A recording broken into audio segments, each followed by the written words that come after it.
Hi, everybody. This is Silvio Canto in Dallas, Texas on Tuesday, December the 3rd. And welcome to our commentary. Welcome to the month of December. You know, we always thought that it was going to be a little bit more, maybe there's usually like a little, relaxation after the election. December is kind of a slow month, they tell us. Not this one. Not this one. I mean, it's off to a crazy start, the month of December. And of course, the big news is the Biden pardon, the Hunter Biden pardon. I've got a few things to say about that in a minute, but let me begin by talking about something else. And this is something I've never seen before. You know, I've seen a few of these transitions now. I guess I can go back to from memory. I can go back to Nixon, when Nixon replaced when Nixon was elected for the first time in '68, when he replaced Lyndon Johnson and he became president. And I've seen them all. I mean, one way or another. You know, Nixon, then of course Carter, Reagan, the first Bush, Clinton, the second Bush, Obama, Trump, Biden, and now Trump. But there is something different about this Trump transition. I have never seen anything like it. And you often, you almost get the feeling that Trump is the acting president. You get the feeling that Biden has pretty much stepped off the stage. I mean, he's technically the president. He is still the commander in chief. And if there was something bad to happen, he would be the one making the last military call. But you get the impression, just from the way the news is being covered or just from things happening, that Trump is already acting as president. And let me just give you a couple of examples. The warning that he just gave to the terrorists who are holding the hostages over in the Middle East. I mean, he pretty much tell them, if these hostages are not returned by, January the 20th, there's going to be hell to pay. That's what he said. There's going to be hell to pay. That's exactly what he said. Now, for those of us who remember the last time there was a hostage crisis, and that would have been Carter to Reagan, or Reagan succeeding Carter, Reagan never did that. Reagan, during the campaign, said a couple of times, when we come in, then it's a new administration. But he never threatened to take action during the transition. He just kind of kept a low profile and let Carter be the president. But in this case, I mean, you've got Trump out there making statements like that. But it's even more interesting when you see what's happening with Mexico and Canada and the North America Free Trade Agreement. I mean, when you look at the fact that the Prime Minister of Canada went down to Mar-a-Lago to visit with President Trump, I've never seen that before. And he was there in a business meeting. That was not a, hey, I'm down here on vacation, let's say hello before you become president. That's not the kind of meeting that it was. They were talking business. When you realize that the president of Mexico is having a phone call with President Trump and they're talking business. So I've never seen anything like that, where you have like an acting president. You have a man who has not been sworn in yet. That won't happen for another month and 17 days or so. That won't happen till then. And yet he's out there, in essence, already telling people, this is what I'm going to do, and negotiating with foreign countries. And now he's going to take a visit to this cathedral in Paris, France, the Notre Dame Cathedral. I guess they're reopening that. And he's going to be there. Now, he's not there as the president of the United States, but you know that everybody there understands that he's going to be in power very soon. So I've never seen anything like this before, where you basically have an acting president, or a man who is going to be president, but is starting to act like a president. And I think a lot of this is because I think Joe Biden is out of gasoline. I mean, it's like, he's out of gas, as they like to say. He's out of gas. And so as a consequence of that, I think he's just more or less, shut down. He doesn't seem to care that much what's going on. And he's kind of shut down. And President Trump is filling in the void. Now, let me tell you that that's not a good thing. Even though I voted for Trump, let me tell you that I don't think it's a good thing for our current president to basically shut down like this, because he is still running the country, particularly the military side of it and the national security side of it. And you certainly don't want to give our enemies the feeling that this would be a good time to test a president who, again, looks like he has completely stepped off the stage. So it's not good for the country when you have a president who has pretty much decided to get off the stage. And it's not good for the country because we need a president in charge. We need a man who, well, who's in charge, who's the president, who would have to act in a presidential manner in a moment of crisis. And I hate to say it, but I don't think we have that right now. But anyway, so that's just an observation about, what I see. And I've never seen it before. And as I said, I go back to Nixon 68.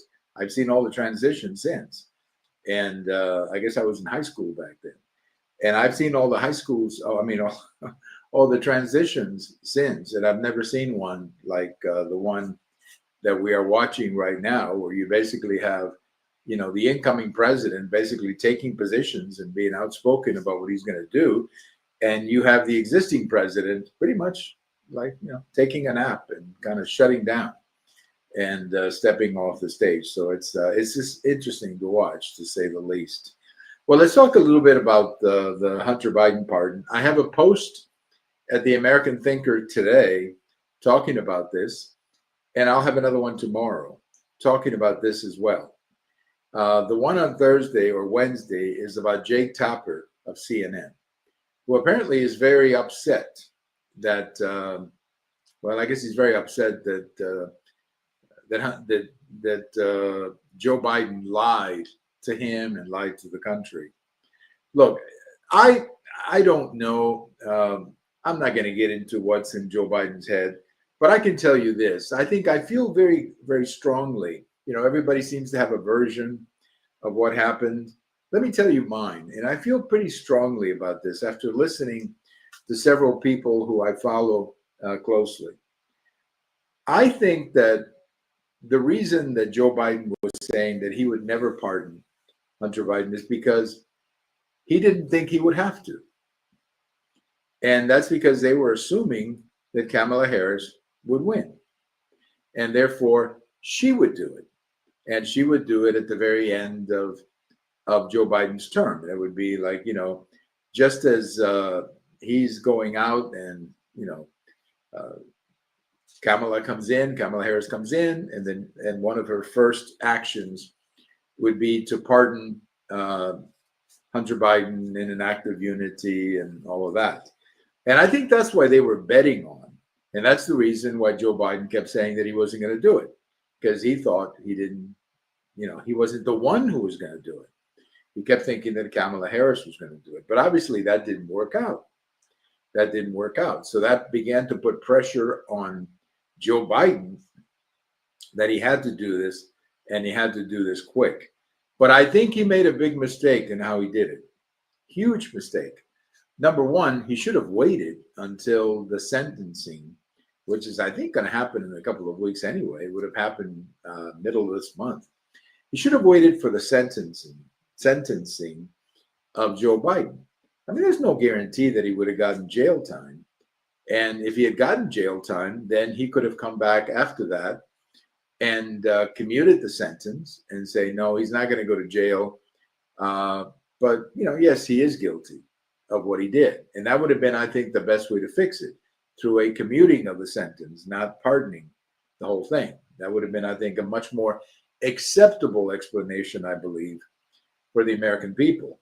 The other thing he could have done is that he could have simply, maybe gotten together with President Trump, and in an act of unity, let's say both President Trump, incoming President Trump, and outgoing President Biden could do some pardons of not just Hunter Biden, but also, let's say, some of the January 6th people, and just in general, put out a message saying, we're going to pardon these people because we want this period of political persecution to end. And we're both interested in seeing this end, because it's not good for the country. What we've lived through is not good for the country. It's not good for the country to have this kind of politics where we use the judicial system to get back at our political enemies. And I think that would have been a smart thing to do had he, had he waited until then and just cut a deal with President Trump and figure out some way of doing this together. Obviously, one would have to do it the last day of office, the next one, the first day of office. But it would, I think, would have been done in the name of reconciliation and bringing the country together. And I think that's what I believe would have been better for Joe Biden's legacy as well, as a man who wanted to leave office in a high note. By doing it the way he did it, by going back to 2014 and basically messing it up that way, his legacy is really in bad shape. Nobody's going to buy this pardon. Nobody's going to buy that he did this because he wants to help his son. If he wanted to help his son, as I said, he could have waited a couple of weeks, waited for the sentencing, and then, commute the sentence. That would have been a way of keeping his son out of jail, but at the same time, maintaining some respect for the rule of law. After all, Joe Biden was convicted. In fact, I think he admitted guilt when it came to taxes and guns and all that kind of stuff. So, I mean, it wasn't a fake case. It wasn't like the travesty that was done against Trump in New York, for example. No, nothing like that. This was a real case with a real crime. And Hunter Biden pleaded guilty to the whole thing. So I just think that the timing away, the way he did it was very bad and very unreal. And I think it's going to hurt his legacy quite a bit as he leaves office. Now, maybe he doesn't care about that. Maybe he could care less about that. I don't know. Presidents usually do care about their legacy because that's how they are remembered. But this whole pardon, I think, is going to look real bad on Joe Biden as time goes by, especially going back to 2014. I think that opens up all kinds of questions as to what crimes was he committing in 2014 and 2015. I mean, what was he doing? And all that money that we've heard about. So I think it's just a very bad thing for Joe Biden, his legacy, and it's a bad thing for the country. It's a bad thing for the country as well. So bad deal, a terrible deal for the country and especially for the Biden presidency. Let me leave you today with a little historical note. It was on this day in 1961, so that goes back a long time, 63 years ago today, that Fidel Castro in Cuba finally went on television and admitted that he was a Marxist-Leninist. He had denied it for a couple of years. He had said that he was not a communist, that he was not a Marxist. And in fact, he put people in jail for accusing him of saying that. But on this day in 1961, he came clean, gave a speech, and he said, I am a Marxist-Leninist and have always been and will die as a Marxist-Leninist, is what he said. And of course, for a lot of people in Cuba, it was not a surprise because they thought he was. Not only people in Cuba, but even Vice President Richard Nixon at the time suspected that Castro was a communist.